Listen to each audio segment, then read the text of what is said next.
how do you think that we create more balance between the world we live in so that it's not so polarizing? Well, Um, yeah, that's a great question, Tyler. I think in part we we have to show the Renaissance man.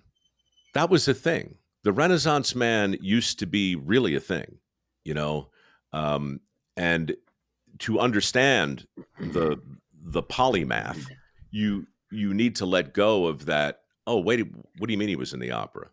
That just you just blew up my whole concept of who he is. That has to go away.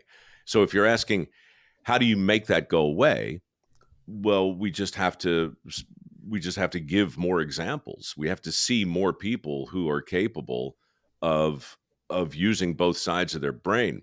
There was a great moment. Um, I might have forgive me if I've told this before, but it's been on my mind a lot during the Republican debate in 2016, I guess, um, when Marco Rubio was called on to say something. They were talking about, I think, alternative education, college, and so forth. And he said, what this country needs are more welders and fewer philosophers. And the mm, crowd clapped, right? It's big applause line. And I go over to I guess my Facebook page the next day, and I mean, like literally hundreds, maybe even thousands of people saying, "Hey, this guy's singing your song. Did you see this?" And the clip was posted, and I was like, "Huh, he's actually not singing my song at all."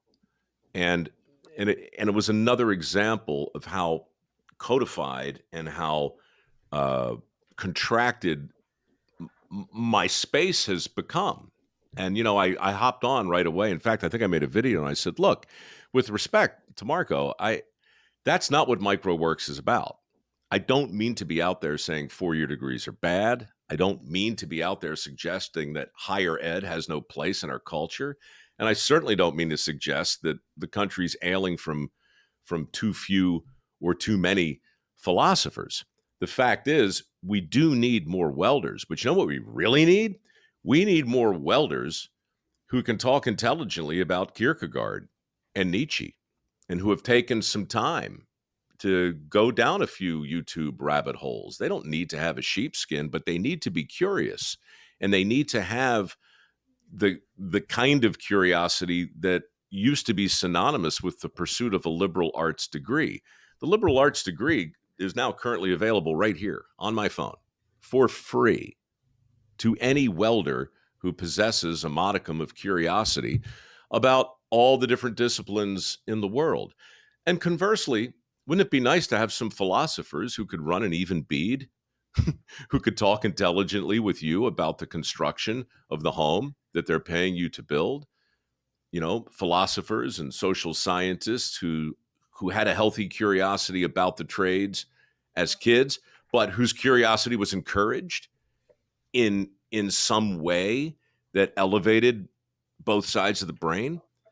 That's what that's why I can't go on Aaron Roberts tonight. I don't have time to tell that story, but that's what the candidates ought to be talking about. It's not, oh, here's what the working class needs to hear.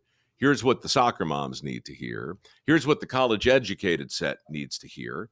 If we do that, if we keep talking to groups instead of people, right. then I just don't think the problems that bedevil your industry are going to get any better until we pull into that some level of personal responsibility and delayed gratification and initiative and all of that happy horse shit that nobody wants to hear about that makes me sound like a crazy old rich white dude screaming at the kids to get off his lawn. I get it. I'm not as persuasive for some reasons that are out of my control. But I got 2,000 people who have gone through MicroWorks, and most of them are in their 20s, and none of them have a 4-year degree, and all of them are working in their chosen field. And many of them are making north of 6 figures. So, yeah, man, my job is to get them out there, get them on the billboard, get them on the And I, podcast.